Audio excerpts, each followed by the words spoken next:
Hello साथियों, एक बार फिर आप सभी का नेस फॉर ए क्लासेस में दिल से स्वागत है। तो आज है 28 जून और 28 जून से बनने वाले सभी करंट अफेयर का आज हम गहनता से डिस्कस करेंगे। तो इसी के साथ चलते हैं पहले क्वेश्चन की तरफ। पहला क्वेश्चन क्या कहता है कि हाल ही में किसने इंडियाज़ फाइनेंस मिनिस्टर नामक पुस्तक लिखी। असल में अर्थव्यवस्था के संबंध में पुस्तक लिखी गई है। इंडियाज़ फाइनेंस मिनिस्ट्री नाम की जो पुस्तक है वो अशोक कुमार भट्टाचार्य, किसने लिखी है? अशोक कुमार भट्टाचार्य। असल में इंडियन फाइनेंस मिनिस्ट्री नाम की जो किताब है ये 1947 से लेकर आज़ादी से लेकर और 1977 यानी कि 30 साल तक भारत की अर्थव्यवस्था कैसी रही इस पर प्रकाश डालने का काम करती है। तो ये जो पुस्तक है, आने वाली अर्थव्यवस्था एक बेहतर हो, एक अच्छी अर्थव्यवस्था इंडिया की रहे, तो इसको लेकर के अशोक कुमार भट्टाचार्य ने इंडिया फाइनेंस मिनिस्टर नामक पुस्तक लिखी है, जिसमें आज़ादी से और 1977 यानी कि 30 साल का जो 30 साल के बीच जितने भी वित्त मंत्री रहे उन सभी की भूमिका ऊपर प्रकाश डालती है, जिन्होंने स्वतंत्रता के बाद अर्थव्यवस्था को आकार दिया। इसी के साथ क्वेश्चन नंबर 2 की तरफ बढ़ते हैं।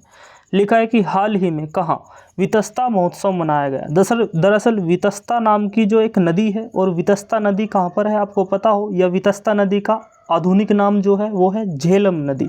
और झेलम नदी मुख्यतः कौन सी धारा है, कहाँ की धारा है? जम्मू कश्मीर।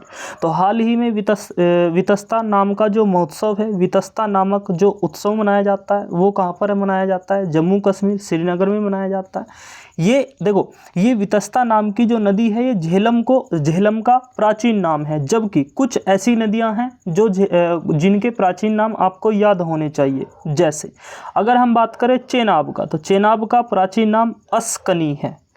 सतलुज का प्राचीन नाम सतुद्री है। रावी का प्राचीन नाम पुरुषपणी है। व्यास का प्राचीन नाम विपाशा है। सदानीरा कहते हैं गंडक नदी को। तो ये कुछ प्राचीन नदियों के नाम हैं, इन्हें ध्यान रखना। जैसे याद रखें, विपाशा कहते हैं झेलम नदी को, अस्कनी कहते हैं चेनाब नदी को, पुरुषपणी कहते हैं रावी नदी को, सतुद्री कहते हैं सतलुज नदी को, विपाशा कहते हैं व्यास नदी को, सदानीरा कहते हैं गंडक नदी को, और कुंभा कहते हैं काबुल नदी को। ये कुछ प्राचीन नाम हैं नदियों के, इन्हें याद रखना। तो हाल ही में वितस्ता महोत्सव कहाँ मनाया गया? जम्मू कश्मीर में। इसी के साथ क्वेश्चन नंबर 3, हाल ही में एडीबी यानी कि एशियन डेवलपमेंट बैंक ने किस राज्य में परिवहन कनेक्टिविटी के सुधार के लिए 295 मिलियन US$ के ऋण को मंजूरी दी? याद रखेंगे, 295 मिलियन US$ को हाल ही में एशियन बैंक डेवलपमेंट ने भारत के किसी राज्य के साथ ऋण देने को मंजूरी दी है। तो वो राज्य बनेगा बिहार राज्य। यानी कि परिवहन को बेहतर किया जा सके, जो भारत के अंदर परिवहन है, बिहार के अंदर परिवहन है, उसको और बेहतर तरीके से भारत के अंदर चलाया जा सके। तो इसको लेकर के एडीबी ने, एशियन डेवलपमेंट बैंक ने बिहार के साथ 295 मिलियन US$ के ऋण को मंजूरी दी है। तो एशियन डेवलपमेंट बैंक का हेडक्वार्टर याद रखना फिलीपींस। कहाँ पर है? फिलीपींस, मनीला में। जबकि इसकी स्थापना 19 दिसंबर 1966 में हुई थी। कब हुई थी? 19 दिसंबर 1966 में, 1996 में। 68 देश इसमें शामिल है, एशियन डेवलपमेंट बैंक। इसके साथ क्वेश्चन नंबर 4। क्वेश्चन नंबर 4 क्या कहता है कि हाल ही में जारी एशिया यूनिवर्सिटी रैंकिंग 2023 में कौन शीर्ष पर रहा? मुख्य क्वेश्चन है, इंपॉर्टेंट क्वेश्चन है। लिखा कि हाल ही में जारी एशिया यूनिवर्सिटी रैंकिंग 2023 में कौन शीर्ष पर रहा?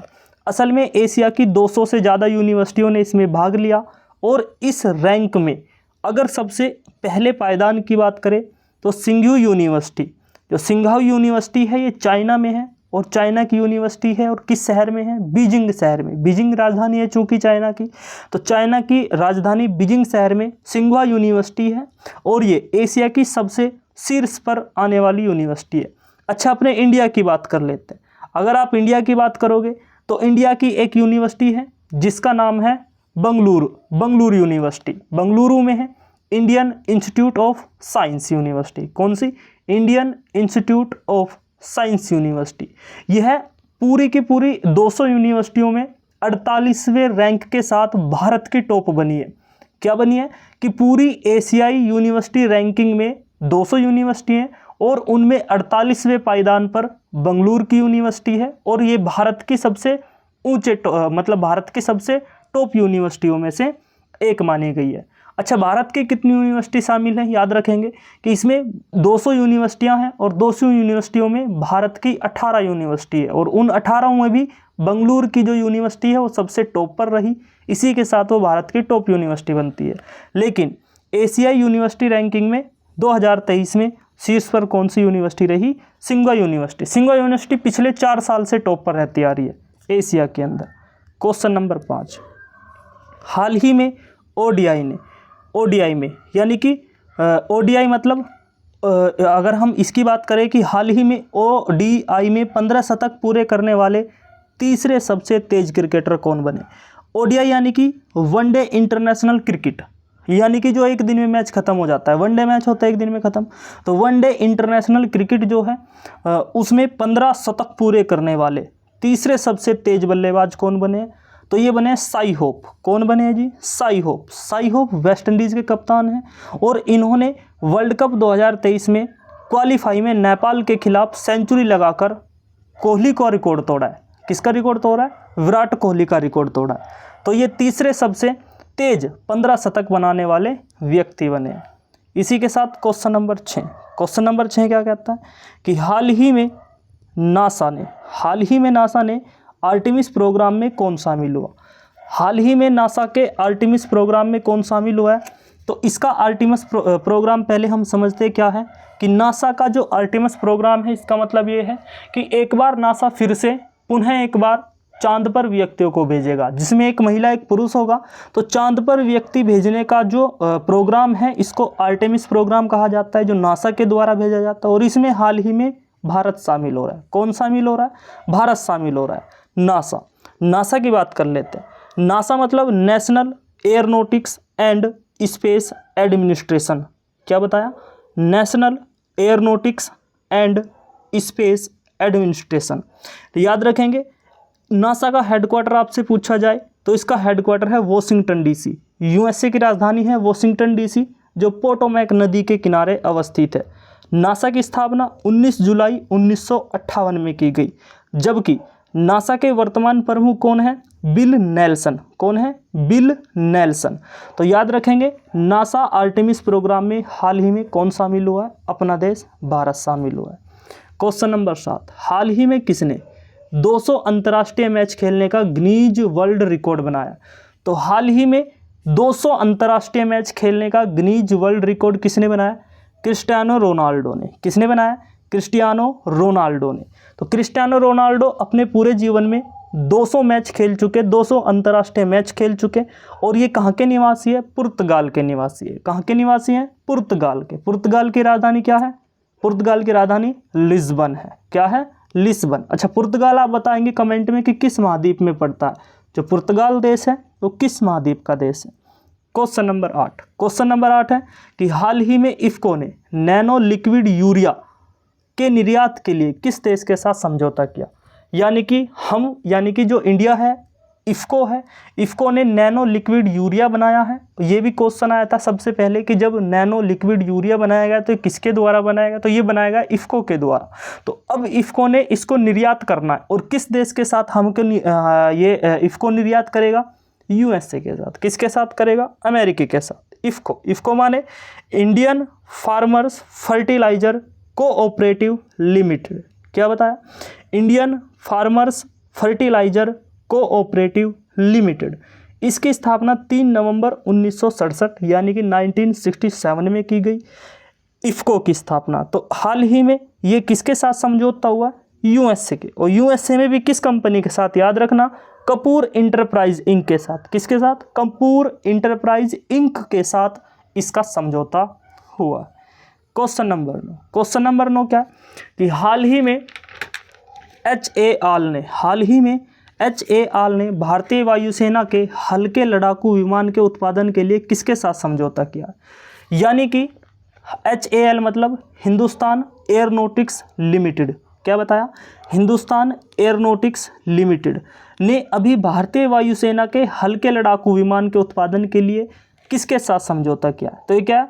General electric air space. किसके साथ? General electric air space. तो जनरल इलेक्ट्रॉनिक एयर स्पेस के साथ हाल ही में हिंदुस्तान एयरोनॉटिक्स लिमिटेड ने लड़ाकू विमान के इंजन बनाने के समझौता किया है। और देखो ये भी याद रखना, ये क्वेश्चन तो आपका इससे रिलेटेड है कि वायुसेना के हल्के विमान कौन बना रहा है, तो जीई एयर स्पेस बना रहा है। जबकि आपसे पूछा जा सकता है कि हाल ही में इंडिया का सबसे बड़ा कॉन्ट्रैक्ट एयरबस है ना, यानी कि सबसे बड़े जहाज बनाने का कॉन्ट्रैक्ट किसको दिया गया है? जो 500 जहाज बनाए जाएंगे, ये इंडिगो ने किसको दिया है? अमेरिका को दिया है। याद रखना, जो भारत की इंडिगो कंपनी है, इस इंडिगो ने अमेरिका को 500 से ज़्यादा 500 एयरबस बनाने का ऑर्डर दिया है, जो अब तक का सबसे बड़ा सौदा है। Question number 10। क्वेश्चन नंबर 10 क्या है कि हाल ही में किस राज्य की हॉकी टीम ने इंडिया जूनियर पुरुष राष्ट्रीय चैंपियनशिप 2023 जीती? याद रखेंगे कि किस राज्य की हॉकी टीम ने इंडिया जूनियर पुरुष राष्ट्रीय चैंपियनशिप 2023 को जीता है? 2023 को जीता है। तो किसने जीता है? ये मध्य प्रदेश ने। किसने जीता है भैया? मध्य प्रदेश ने। याद रखेंगे जो मध्य प्रदेश है, इसने चंडीगढ़ को हराकर, किसको हराकर? चंडीगढ़ को हराकर यह चैंपियनशिप जीती है। Next question, question number 11। Question number 11 क्या कह रहा है कि हाल ही में भारत और किस देश ने जांच के लिए पारस्परिक कानून सहायता संधि पर हस्ताक्षर किया? यानी कि अगर मान लीजिए कोई भगोड़ा होता है, वो किसी एक दूसरे देश में मतलब एक दूसरे देश में भाग जाता है, भगोड़ा यानी भाग जाना।